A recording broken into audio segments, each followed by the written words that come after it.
교재를 보겠습니다. 중심 사상을 생략하고 14페이지 본문으로 그냥 들어갑니다. 좀 분량이 많으니까.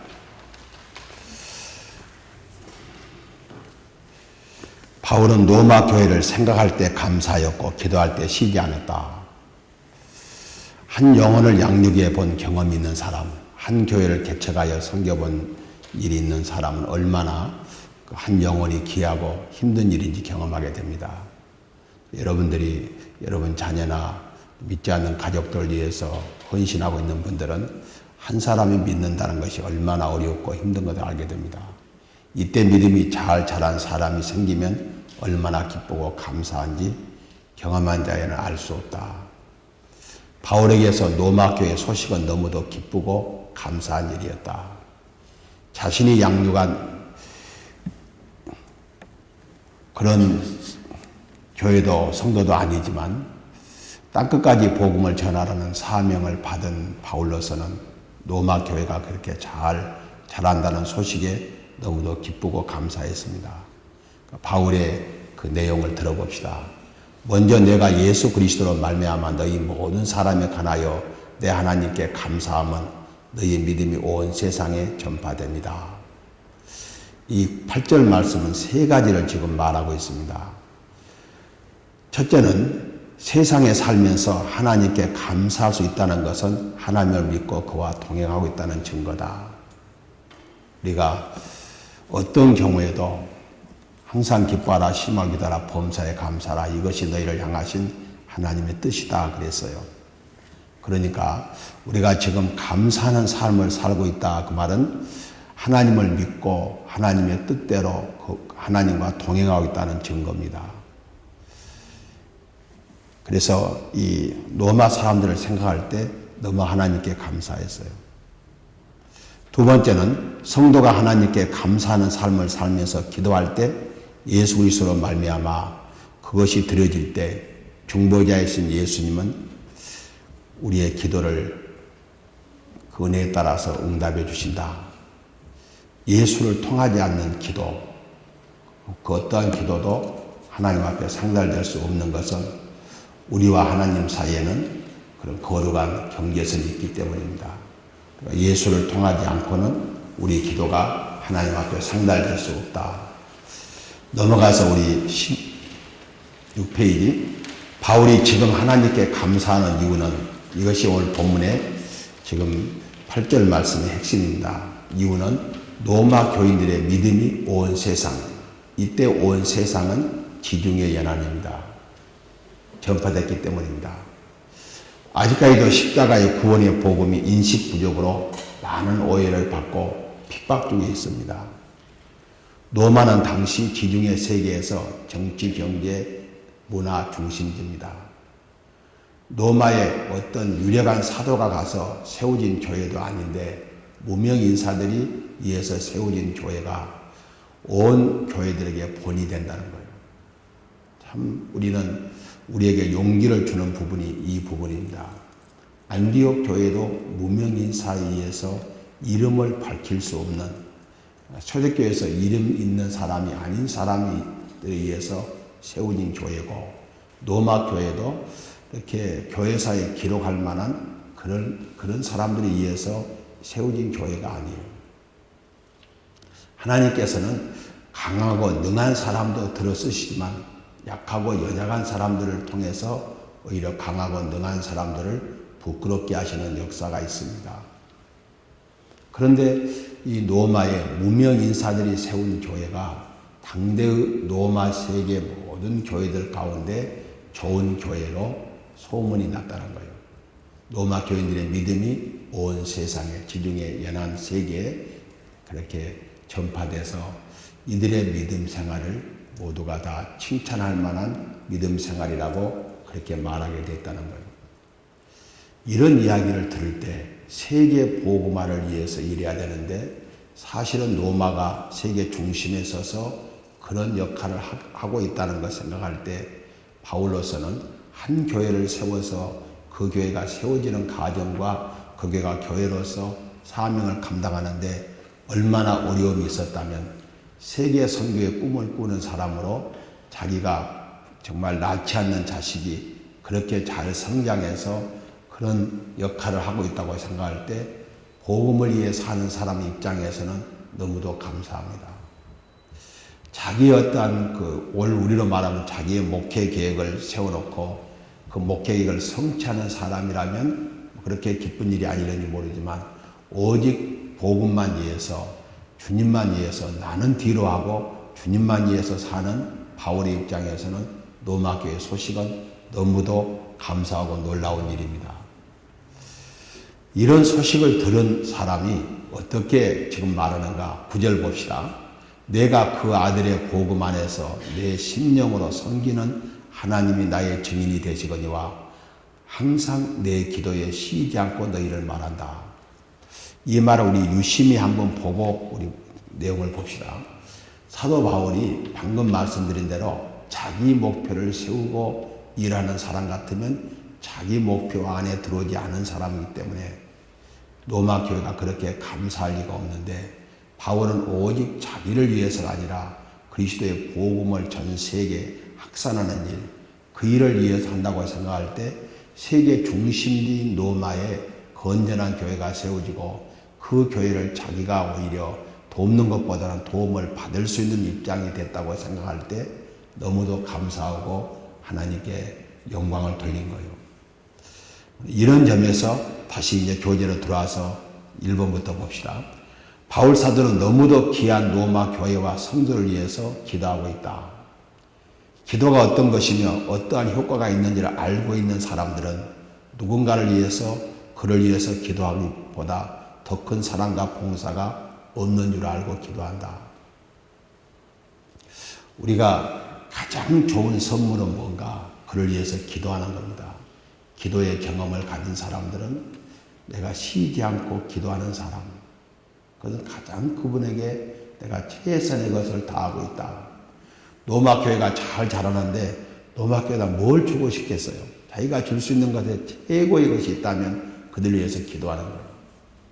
우리가 사랑하는 사람들이 있다면 그를 위해서 최고로 줄 수 있다는 것은 기도예요.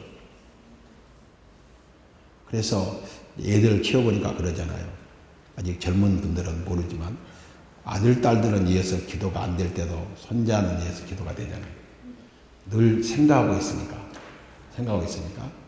그런 면에서 너무도 감사한 거예요. 이 로마 교회가. 자기가 지금 못 해야 될 사람인데 로마 교회가 뭘 하고 있는 걸 알게 될 때 너무도 감사했어요. 그러기에 바울은 로마 교회를 지금 기도로 돕고 있습니다. 기도로 돕는다는 것이 얼마나 좋아요. 이것을 로마 교회가 모르고 있지만 하나님은 아실 뿐만 아니라 하나님이 증인이라는 거예요. 내가 너희들을 위해서 얼마나 사랑하고 기도하는지 하나님이 증인이라는 거예요. 빌립보 교회도 그래요. 내가 너희를 얼마나 사랑하는지 하나님이 증인이라는 거예요. 이런 내용들을 쭉 살펴보면 기도가 그렇게 쉽게 끝날 것 같잖아요. 어제 오후 예배 누가 기도했는지 모르지만 기도 간단하게 잘하셨어요. 할 것 다 하시면서도 간단하게 잘하셨어요. 그런 것 같아요. 그렇게 그 대표 기도는 간단히 그렇게 하셔야 되고 개인적으로 기도할 때 어때요? 기도를 뺄 수 없는 교회들이 너무 많잖아요. 뺄 수 없는 사람들이 너무 많아요. 그러니까 최소한도요, 우리가 내가 너를 사랑한다 그 말은 무슨 말인 거요? 내가 너를 기도할 때마다 빼지 않고 기도한다. 그렇게 말할 수 있어. 그렇게 해야 그를 사랑한다고 말할 수 있어요. 행군이 가장 값진 것을 계속하고 있으니까. 진짜 사랑한다면 가장 값진 것을 하잖아요. 내가 요새 우리 구은경 집사를 사랑하게 된 동기가 있는 건요. 전에는 11단지 사람들을 많이 사랑했거든요. 집에서 왔다 갔다 하는데 11단지 사람 다 이렇게 체크로 가니 누집이고 체크로 하는데 요새는 체크하고 가는 일이 구은경 집사 뿐이 없어.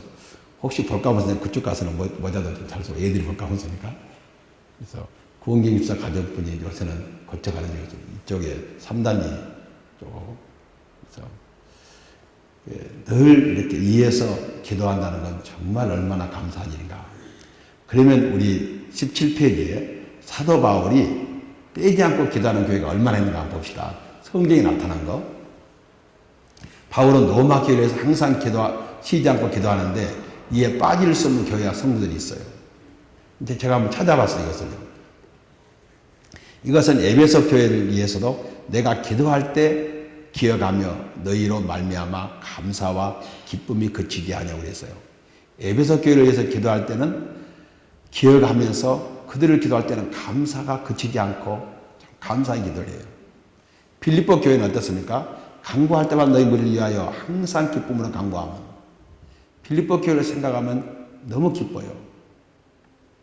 고린도 교회는 어떻습니까? 너희를 위하여 기도할 때마다 고린도 교회는 사고 나는 교회죠.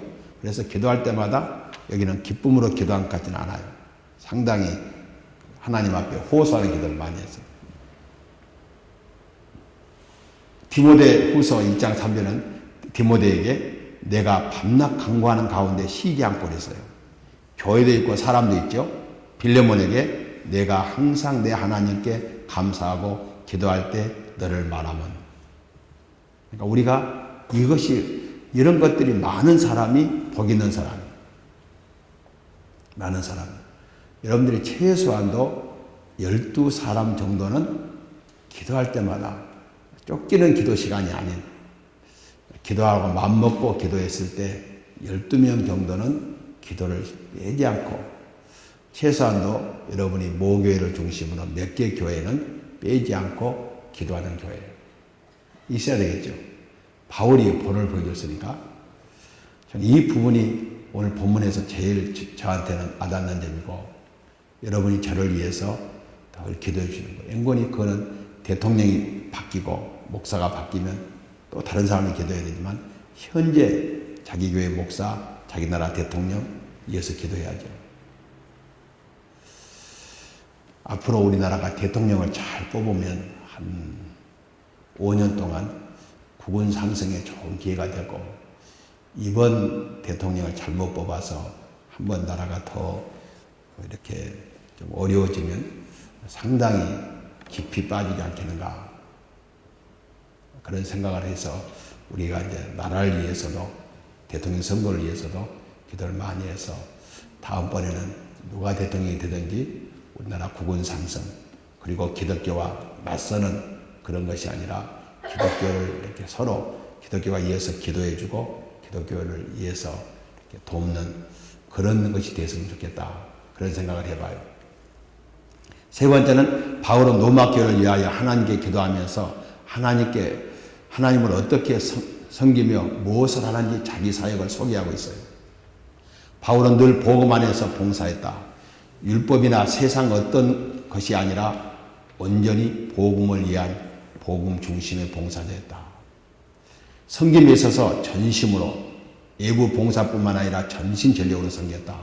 참마음으로 하나님을 섬겼고 이 모든 섬김의 사역은 자신을 위한 것이 아니라 다른 사람들, 특별히 로마 교회를 위한 하나님의 섬김이 중요한 내용이었다.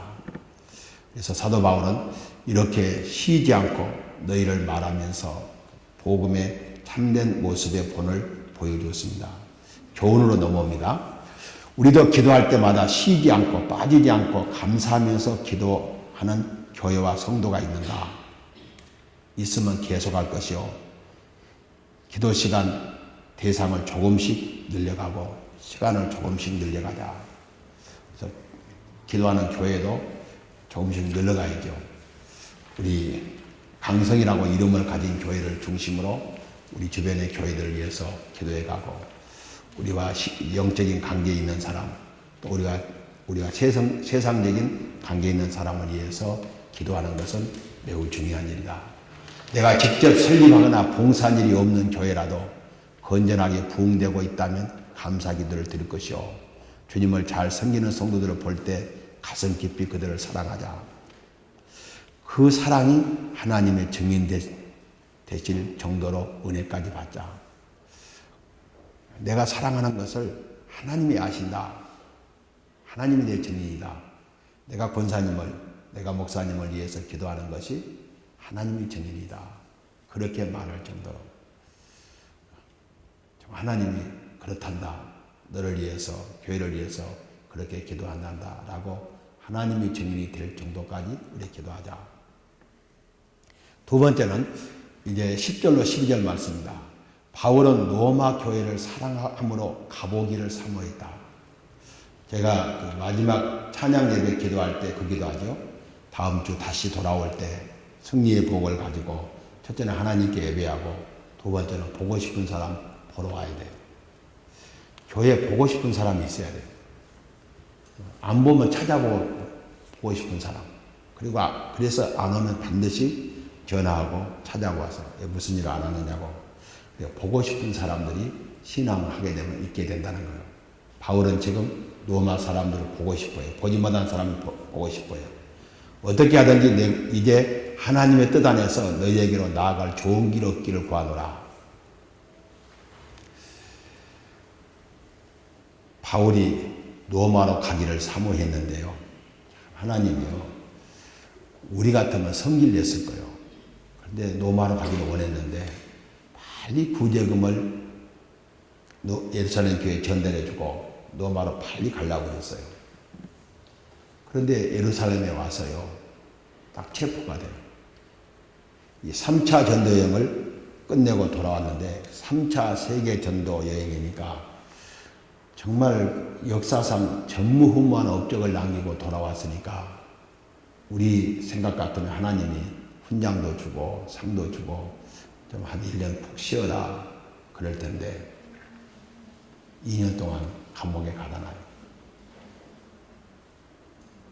그리고 감옥에서 네가 죽지 않는다. 로마에서 복음을 전가하게 될 것이다. 약속해줘요. 그리고 석방해서 보낸 것도 아니요. 제수로 보내요. 형사 피의자로. 이것이 하나님이 사도 바울의 꿈을 실현해 주는 거예요. 그런데 얼마나 안 됐어요. 근데 저도 왜 그랬을까 했는데 홍천의 하상대 교회로 수련을 갔는데 그때 빌립보서를 공부했어요. 김길수라는 그때 중학생 아이가 제 의문점을 풀어줬어요. 설교를 하는데 뭐라고 한 거네요. 길수고님 지금 어디 사는지 모르겠어. 지금 한 40 돼가겠다. 지금 어디가 있는지. 그가 하는 이야기가 사장에 가이사의 집 사람이 무난한다. 그 말이 있었는데 바울이 끌려가서 그 로마에 갇혔는데 로마 시민권자라 일반 감옥에 갇힌 게 아니라 황제 근위대 감옥에 갇혔어요. 그래서 거기서 전도했어요. 전도해갖고 가이사의 집 사람들이 예수를 믿게 됐고 빌립보서 써서 보낼 때 가이사의 집 사람들이 문안을 전해요. 빌립보 사람들에게. 그러니 빌립보 교회가 바울이 옥중수발을 하면서 돈을 보내주는 교회다. 그래서 그 길수 가는 이야기가요. 내가 빌립보 가르칠 때 그걸 안 가르치고 이제 가르치고 난 다음에 설교를 해라 해서 얘들이 설교하는데 바울을 제수로 보낸 이유는 로마에 궁전을 점령해야 되는데 복음을 점령해야 되는데 제수로 안 가면 로마 궁전에 못 들어간다고요. 전도자로서. 제수로 보내갖고 로마 궁전 전도하려고 로마를 점령하려면 핵심부가 궁전인데 궁전을 점령하기 위해서 바울을 제수로 보냈다고 중학교 2학년들이 그러더라고요. 그러니까 뭐 깊이 생각하고 했겠어요. 그런데 하나님이 그에게 그런 지혜를 주고 그래서 야 내가 그 후로 신학교 가서도 그 얘기 못 들어봤어. 그건 또 사실이고. 네. 그러니까 하나님이 번쩍 지혜를 주시면 중학교 2학년이 내가 못 느끼는 것을 그래서 의문이 됐는데 그 애가 그 이야기 했어요. 그 애는 그 이야기하고 잊어버린 줄 몰라. 인권이 그 후로 그렇게 태도가 썩 신앙생활 잘하지 않았으니까 잊어버린 줄 몰라. 고강댁 동장님 딸이 그 후로 신앙생활 잘하지는 않는다는데 고등학교 2학년 때 우리 학생 헌신예배 때 학생들을 설교를 시켰거든요. 지금은 상상도 못할 일이죠. 근데 그때 와서 고현수가 설교를 잘하더라고. 근데 그 후로 그애가 어떻게 신앙생활인지 모르겠어. 어쨌든 그러니까 하나님께서 깜짝 지혜를 주시든지 지혜를 주시든지 순간적으로 지혜를 주니까 우리는 그때그때 성경을 읽으면서 나는 아무것도 모른다 생각하지 않고 지혜를 구하고 말씀을 연구하면 그런 놀라운 은혜도 받게 되는 걸 저는 느꼈어요. 11절 봅시다. 내가 너희 보기를 간절히 원하는 것은 어떤 신령한 은사를 너희에게 나누어 주어 너희를 경고케 하려 함이 그랬어요. 바울이 보고 싶은 첫 번째 이유는 뭔가요? 사도요. 사도는 그리스도의 대행자예요. 비사도가 세운 교회, 사실은 다른 사람이 세운 교회도 사도들이 가면서 가서 복음을 이렇게 안정시켜 줬어요. 사마리아 교회도 베드로와 요한이 가서 했고, 사도들은 다른 사람이 세운 교회도 가서 기도를 합니다. 그런데 로마에 비사도들이 세운, 사도가 아닌 분들이 세운 교회에 아직 진리가 수준에 이르지 못했기 때문에 그들이 가서 신령한 은사를 나눠주는 거예요. 부족한 부분을 메꿔주고, 또 두 번째는 뭐예요? 믿음을 경고케 하는 일이에요. 아직 믿음이 연약한 그들에게 믿음을 경고케 하기 위해서 바울이 가고 싶은 이유는 그들에게 부족한 신령한 은사를 채워주려고, 그리고 믿음을 경고케 하려고. 우리가 신방은 애가요. 신방 갖고 속을 뒤집어 놓으려고 하는 거 아니죠. 예수를 그렇게 그따위로 믿냐고 속을 뒤집어 놓으려고 하는 거 아니에요. 신령한 은사를, 부족한 것을 메꿔주고, 아직 믿음이 연약한 사람을 믿음을 세워주려고 하는 거예요. 신방하려고 하는 거지 가서 그냥 혼내려고 하는 건 아니에요. 그러니까 바로 바울이 로마를 가고 싶은 이유, 우리가 신방 가고 싶은 이유, 어디를 찾아가고 싶은 이유. 제가 제주도를 간다고 그랬더니 제주도에서 연락이 왔어요. 이왕에 올 바야 와서 우리 교회 와서 설교를 해달라고. 그러면 우리 교인들 다 모아놓겠다고. 그리고 주변에 제자들 교회 다 모아놓겠다고 연락이 왔어요. 참 놀러도 못 가겠다. 놀러 가려니까 또 놀러도 못 가겠다. 샌디에고 지태를 간다고 계획을 세웠는데 전화가 왔어요. 그러지 말고 몇 주간 있으려고 그러냐 해서 2주간이 주일 2주간만 있다고 그랬더니 며칠 빨리 와서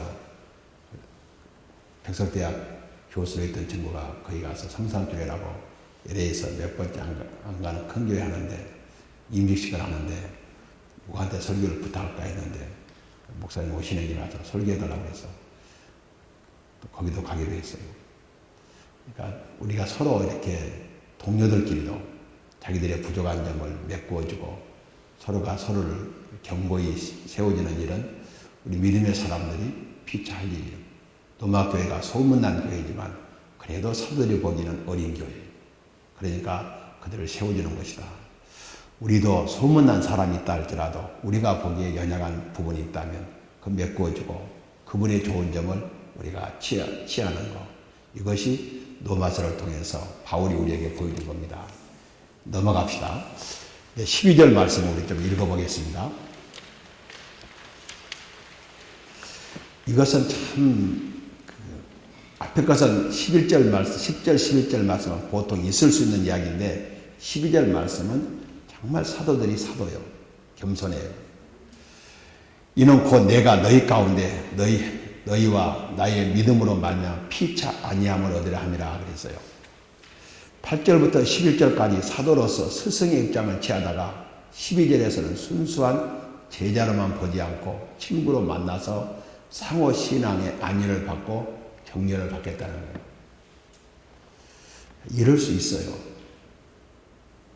예를 들어서 여러분에게 제가 부탁할 때 좀 저희 집 와주십시오 그러면 제가 가는데 내가 뭘 이렇게 신뢰한 것을 가지고 주러 가는 것도 있지만 권사님에게 힘을 얻고자 합니다.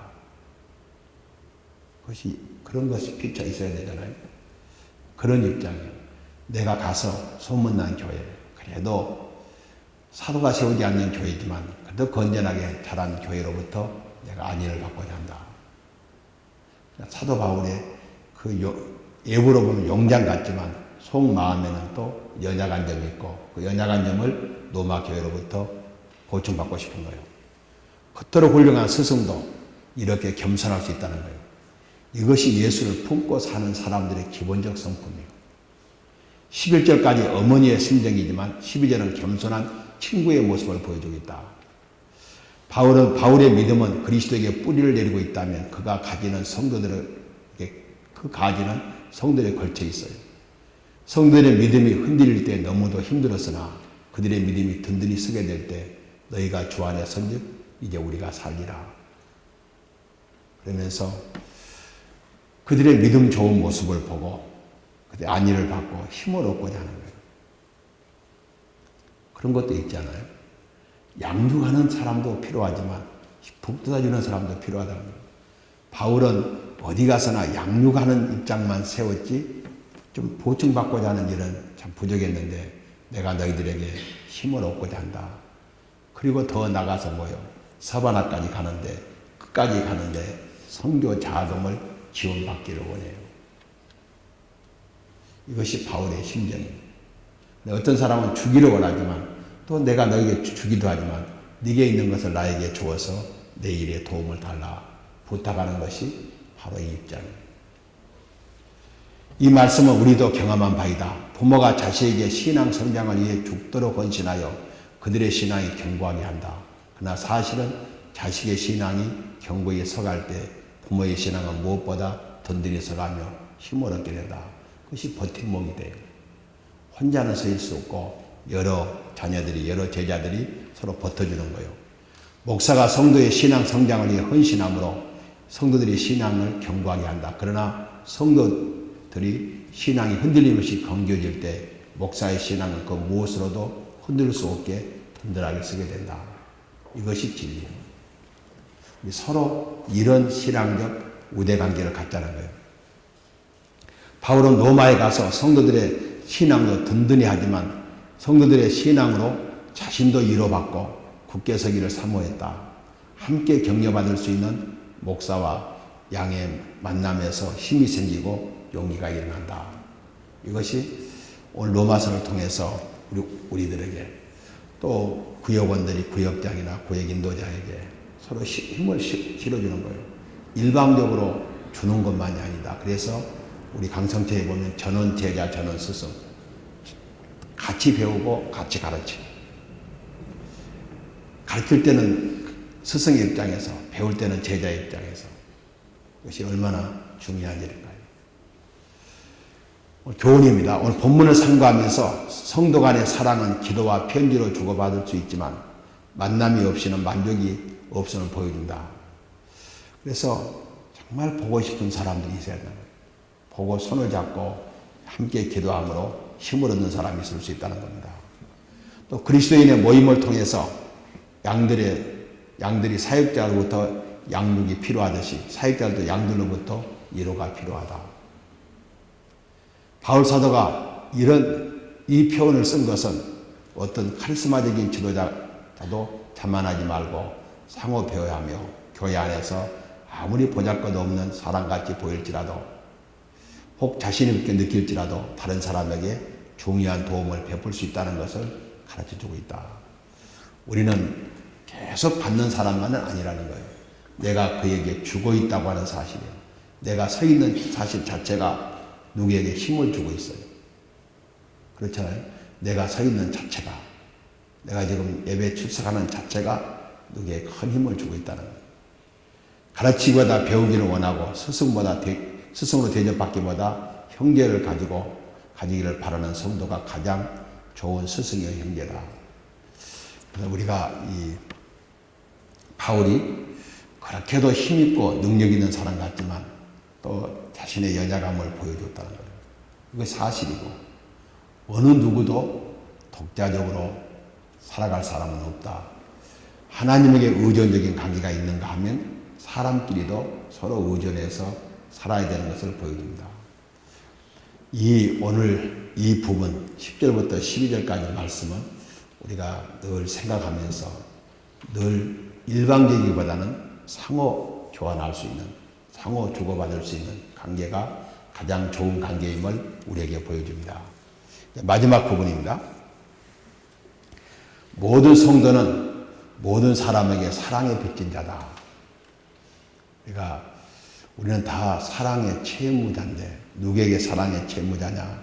하나님, 성삼위 하나님께 사랑의 채무자인데 하나님께서는 그 빛을 우리 생각과 시야 속에 들어오는, 우리 생각에 들어오는 사람, 이 생각에 들어오는 사람이 평균 보통 한 2,000명까지 들어온대요. 2,000명까지. 우리가 기억하고, 누구 그러면 기억하는 사람이 한 2,000명 된대요. 내가 교회 오려고 막 오는데 전화가 왔는데 선배 한 분이 전화가 왔어요. 정우냐고 하냐고. 내가 동창인데 그랬더니 그래도 자네 이야기를 했더니 되게 반가워서 전화 한번 하겠다고 했다고. 그 친구는 그냥, 그런데 중학교 친구인데 졸업하고 한 번도 안 만났어요. 한 번도 안 만났는데 이름만 딱 들어도 얼굴이 딱 기억나. 어려서 그 얼굴이. 그렇게 생각나는 사람이 한 2,000명 된대요. 보통 사람. IQ가 좋고 나쁘고 중간쯤 되는 사람들이 한 2,000명 기간돼요. 그러니까 우리 생각과 시야 속에, 우리 눈에 보이는 사람은 얼마 안 되지만 생각 속에 들어온 사람은 한 2,000명까지는 보통 생각할 수 있다. 그리고 이렇게 우리가 생각을 다 해낼 수는 없지만 탁탁 이렇게 터치하면 튕겨 나올 수 있는 사람은 2,000명 정도 된다. 그런 입장에서 우리 모두가 멀리 이방 사람들 빚진 사람이지만 우리 생각과 시야 속에 들어오는 모든 사람들에게 빚진 사람들이다. 그런 입장에서 오늘 본문을 봅니다. 13절, 형제들아, 내가 여러 번 너희에게 가고자 한 것을 너희가 모르기를 원치 아니하노니 이는 너희 중에서도 다른 이방인 정서와 같이 열매를 맺게 하려 함이로되 지금까지 길이 막혔도다. 앞에서 말씀드린 것처럼 바울이 로마를 어떻게 가서 복음을 증거하려고 그랬는데 하나님께서 허용하지 않으셨어요. 왜 그럴까? 바울 생각은 로마가 제일 중요하다고 생각했는데 하나님 편에서 볼 때는 바울에게 다른 곳이 더 중요했는지 몰라요. 우리는 우리가 생각할 때 가장 우선순위를 정했는데 하나님은 그 우선순위를 바꾸는 수가 있어요. 근데 우리는 어찌할 수 없는, 그러니까 하나님의 주권적 통치죠. 그래서 그는 이렇게 가고 싶었으나 가지 못했어요. 그런데 이것을 모르기를 원치 않는다는 거예요. 성경에 이런 표현을 쓴 것이 몇 거 있습니다. 형제들아, 잡는 자에 대해서 내가 알지 못함을 원치 않는다. 우리가 어떤 사람이 나를 사랑하고 있는지를 모르는 것보다 아는 것이 더 좋아요. 그리고 그도 서로 알면서 신앙의 교제를 나누는 것은 매우 중요하다. 바울은 지금 그들에게 가서 열매를 맺게 하려고 이제 신앙의 결실을 얻어서 로마 교회가 세계 중심 교회가 되게 하는 일에 쓰임 받기 위해서 가기를 원했다는 거예요. 이 부분은 그냥 넘어갑니다. 14절 말씀을 좀 자세히 보겠습니다. 14절. 오늘 이 14절, 15절이 오늘 말씀의 핵심이죠. 헬라인이나 야만이나 죄 있는 자나 어리석은 자에게 다 내가 빚진 자로다 그랬어요. 두 가지 사실을 확실하게 보여준 첫째는 뭔거니 바울은 복음 전자인 자신을 가리켜 채무자라고 말하고 두 번째는 누구에게 빚을 갚아야 하는가? 종족, 신분, 성별 차이 없이 모든 사람이 갚아야 된다는 거예요. 우리는 첫째가 뭔거니요? 우리는 복음의 채무자요. 하나님 우리에게 사랑의 채무자, 복음의 채무자예요. 우리는 복음을 받았고 거저받았어요. 그러니까 채무자예요. 돈 주고 산 거 아니고 거저받았으니 채무자고. 우리는 사랑을 값없이 받았으니까 사랑의 채무자예요. 자신은 죄인 중에 괴수였다. 스데반을 죽이는 데 선봉했었고 주의 제자들에게 이역과 사기가 등등하여 남녀를 가리지 않고 잡아들이는 자였다. 그런 자기를 사도로 삼아 주셨으니 자신의 생각에는 세상 누구보다 사랑에 빚진 자예요.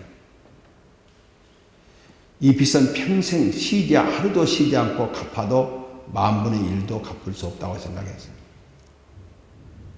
그러나 주님은 이 모든 죄를 다 용서하시고 탕감해 주었어요. 하나도 남기지 않고 탕감해 줬어요. 그 사랑에 너무 감격하게 되고 그러므로 자신은 세상에 둘도 없는 큰 채무자예요. 이 빚을 죽을 때까지 최선을 다해서 갚아야 돼.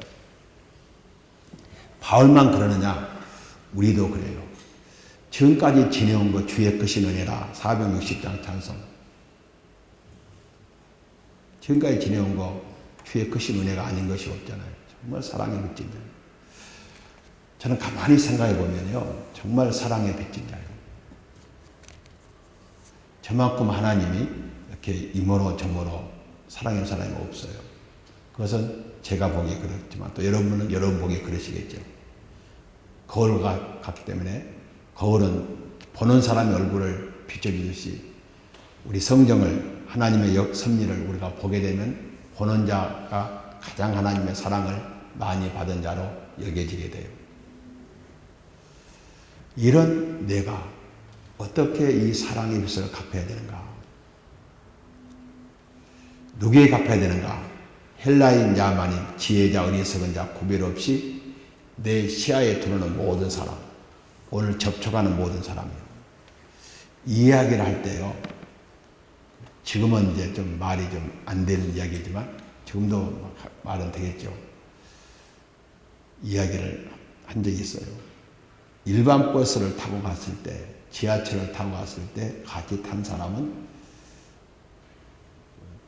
책임까지는 없는데 좌석 버스를 타고 5정거장 이상 간 사람이 지옥 가면 책임이 있다고 하더라고요. 그러니까 일반 버스를 타고 가면 서로 안 보잖아요. 좌석 버스를 타고 가면 일단 같이 앉았으니까 5정거장 이상을 같이 갔는데 예수 안 믿고 지옥 가면 그 사람한테 책임이 있다고. 나 좌석 버스 안 타잖아. 책임을 안 져야 되니까.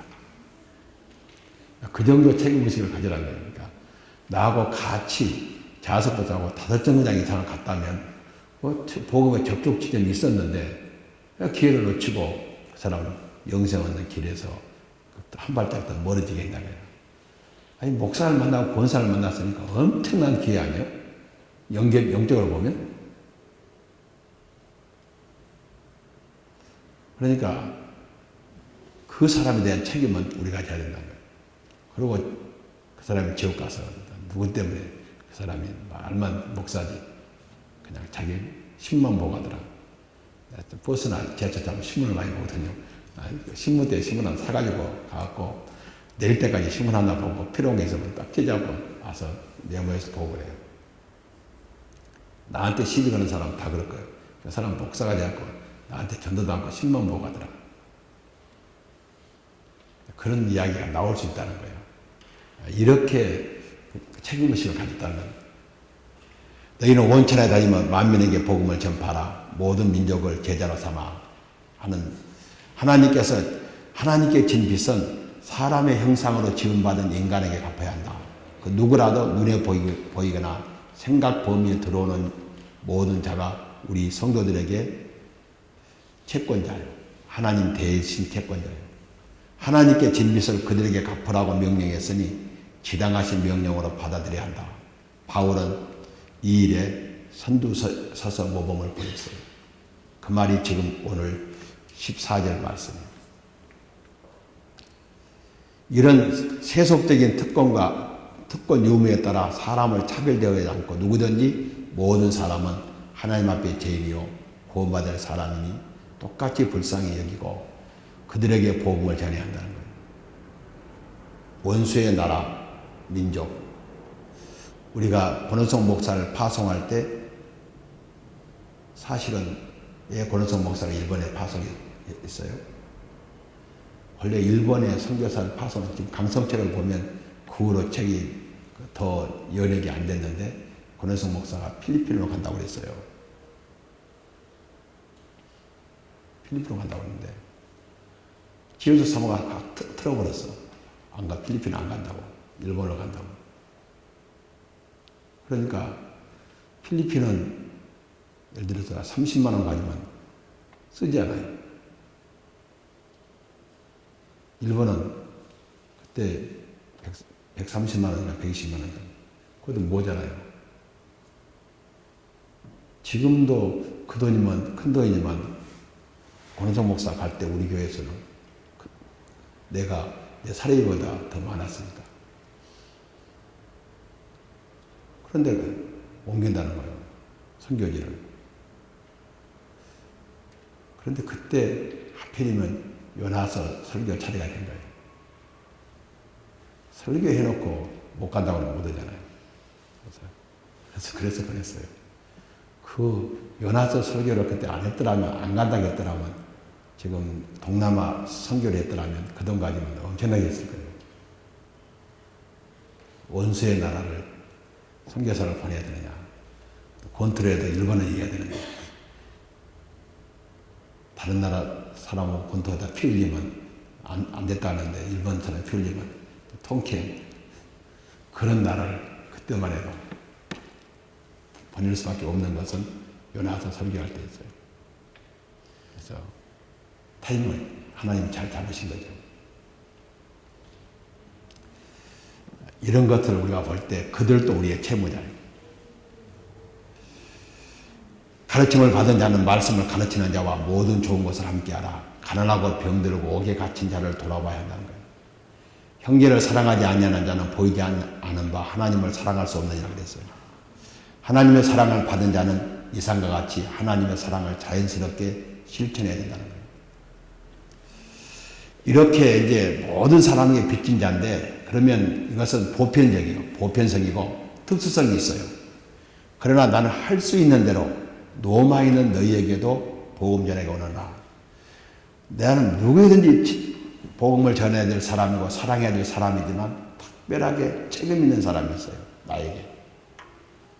14절에 차별 없이 누구에게나 전해야 되겠지만 특별히 전하고 싶은 사람이나 당장 급한 사람이나 효과적으로 복음을 전도에 꼭 필요한 사람이 있다는 거예요. 그 대상이 바울에게는 로마 사람이에요. 우리에게는 누구요? 그들에게 복음을 전하고 싶어 하나님께 기도했고 훗날에 예루살렘에서 허락해 주었어요. 사도행전 23장 11절에 뭐라 그래요? 그날 밤에 주께서 바울 곁에 서서 이르시되 담대하라. 내가 예루살렘에서 나의 일을 정언한 같이 로마에서도 정언하여 하리라 하시니라. 하나님께서 이걸 승인하게 해주었어요. 모든 사람에게 빚진 자지만 특별히 로마로 가고 싶습니다라고 할 때 하나님께서 로마로 가라고 승인해 줍니다. 바울이 로마를 가고 싶은 것은 3차 전쟁하는 계속 내내 가장 복음을 효과적으로 전하는 것이 로마입니다. 로마를 복음화시키면 복음이 전 세계로 확산될 수 있습니다. 라고 원했는데 이제 예루살렘에 가서 옥에 갇혀서 환난 중에 하나님께서 승낙해 줬어요. 오늘 우리도 구별해 봐야 돼요. 때를 어떤지 못 어떤지 가리지 않고 누구든지 복음을 전거해야 되지만 특별하게 전해야 될 사람에게 전하지 않으면 안 돼요. 이것이 기도에도 적용되는 원리예요.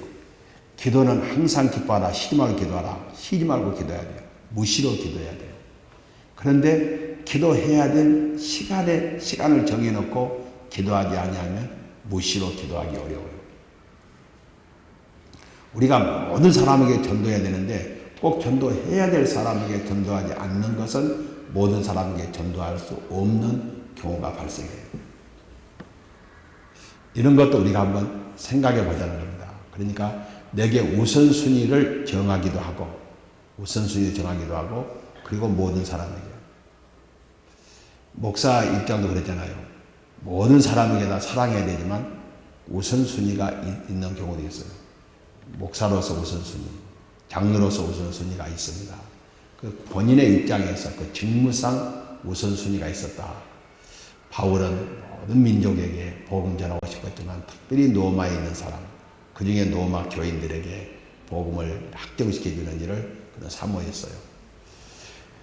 내가 예수께 진 사랑의 빛을 갚아야 할 사람이 누구이며 나에게 복음을 전하고 싶은 사람은 누구인가? 누구에게나 로마 사람이 없는 사람이 없고 찾아보면 반드시 있으니 속히 찾아서 사랑의 빛을 갚자. 무슨 이유로도 이 일만큼은 지체할 수 없다는 거예요. 13절로 15절 말씀의 교훈입니다. 바울은 로마 노마행 전도가 여러 가지 이유로 지연되어 방해받는 것 같이 의외로 의로운 계획이 방해받을 수 있어요. 그때 조급하게 포기하거나 거칠게 대응하기보다는 하나님의 뜻을 찾고 기다리면서 오늘 주어진 주의 일에 최선을 다하면 돼요. 하고 싶은 일을 하고 싶은데 하나님이 속히 허락하지 않는 경우가 있다는 거예요. 이런 경우에 나는 하나님의 일을 하지 말란 것 같다고 하지 마시고 현재 하고 있는 일, 이 일에 충실히 하면서 그때 때를 기다려야 되는 거예요. 영적인 일은 권위와 권한이 주어질지라도 통치권자의 자세보다 채무자의 자세에서 객관적으로 약한 자들을 받들어 높이자. 그래야만 주가 높여주신다. 우리는 정말 주의 일을 할 때 우리 교인들이 기도할 때 담임 목사 그렇게 이름을 기도하면 좋겠고 당회장 그러면 좀 안 했으면 좋겠어요. 그런 사람들한테 하지 말라고 혼내지 마세요. 당회장은 행정적이고 공문을 보낼 때 당회장이고 담임 목사 그것이 오히려 또 좀 더 낫지 않을까. 그러니까 권위보다는 사실은 권위를 입히는 것보다는 권위 없는 것 그런 겸손히. 베드로전서 5장 6절은 장로에 대해서 이야기하다가 나온 이야기입니다. 장로들에게 부탁한 거예요. 우리 모두에게 부탁한 것이 될 수 있죠.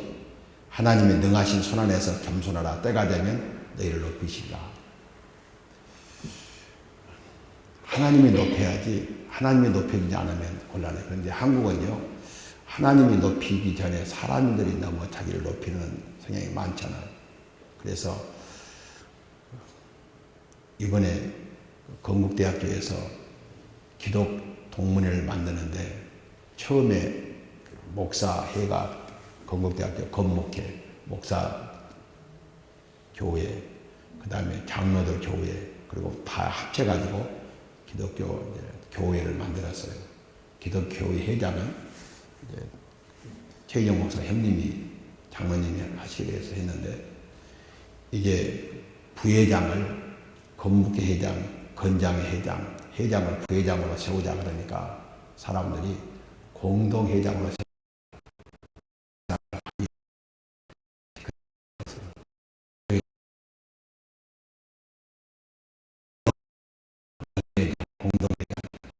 식무회장, 대표회장. 신문을 보면 너무 회장이 많아. 회장 아닌 사람이 별로 없어. 다 회장이에요. 그것은 자기를 너무 높이려는 그런 것들이 많아서 그 사람들이 높여줘 봐야 밥 나오는 것도 아니고 못 나오는 것도 아닌데 그냥 그렇게 하자. 그래도 되겠냐고. 장로 밑에 있어도 되겠냐고. 장로가 밑에 오해가 어디 있냐고 일하는데 하나님이 높일 때가 오면 기다리는 거 좋아요. 만약 이 세상에 높아지는 기회가 없을지라도 낙심하지 말자. 우리 자손들이나 내세에서 높아질 것이요 그렇지 아니할실지라도 그 은혜를 못다 갚은 자로서 겸손히 살아가자. 우리가 세상에서 높아지지 않아도 별 문제 없잖아요. 그때까지 하나님이 높이시면 어찌할 수 없는 거고 그러기 전까지는 겸손하잖아요. 결론입니다. 우리도 바울같이 복음의 역사가 나와 이웃을 통해서 이루어짐을 볼 때 감사하며 기쁨으로 기도할 수 있는 영적으로 성숙한 사람이 되자. 내가 터치하지 않았는데, 내가 관여하지 않았는데 잘 되는 거 칭찬하고 격려하고 축하하자는 것.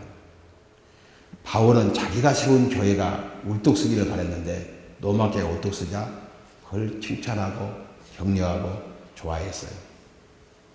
행건이 자기가 높아지는 건 문제 아니라 복음이 전하는 것이 문제이기 때문에 주 안에서 신앙의 스승에게 양육받는 성도인과 동시에 나를 양육하는 스승에게 위로와 격려를 주는 성도가 되자. 우리는 다 독불장군이 없습니다. 다 하나님과 의존적인 관계고 우리가 상호 연결된 의존적인 관계고 그래서 서로가 서로를 격려해 주자. 도움만 받을 뿐만 아니라 도와줄 수 있는 범위 내에서 도와주자는 거예요. 그러니까 저분은 장로기 때문에, 목사기 때문에 내 도움이 필요 없다 생각이. 지나가는 이야기라도 감사합니다, 은혜 받았습니다, 그러면 얼마나 좋겠어요. 어느 때는요, 내가 설교할 때 설교를 축 썼다 생각하는데 은혜 받았습니다 그러면 놀리는 것 같아. 그런데 한 3년 후에 이야기를 해요.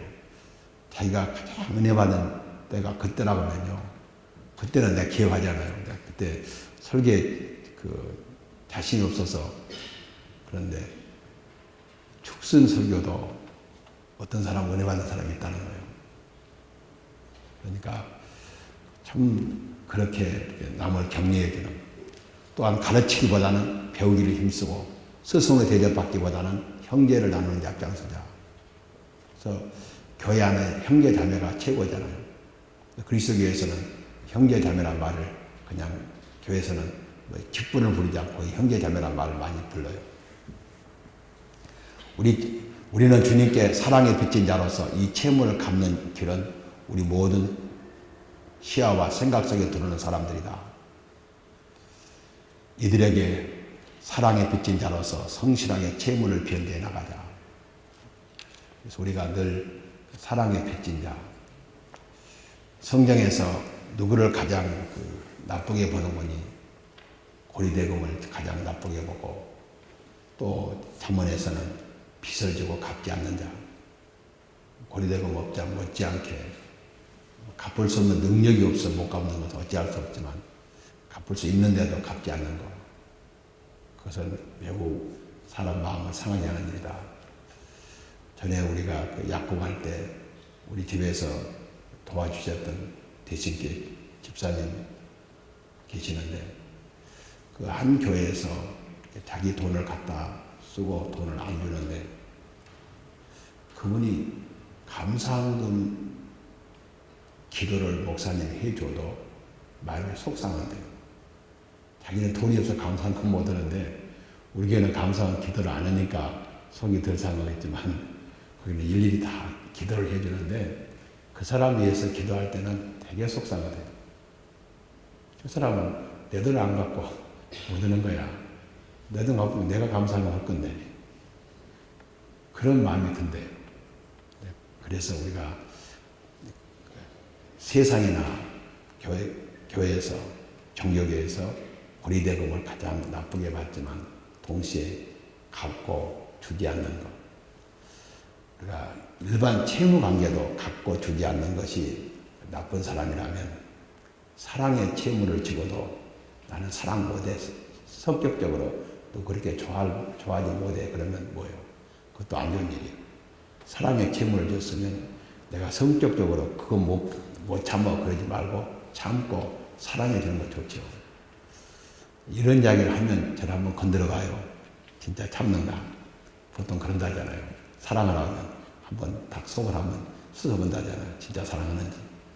여러분들이 정말 일반 채권 채무, 돈에 대한 채권 채무도 우리가 반드시 변제해야 되지만 사랑의 채무를 바울처럼 변제하고자 하는 강렬한 욕구도 있어야 된다 하는 것을 우리에게 보여줍니다.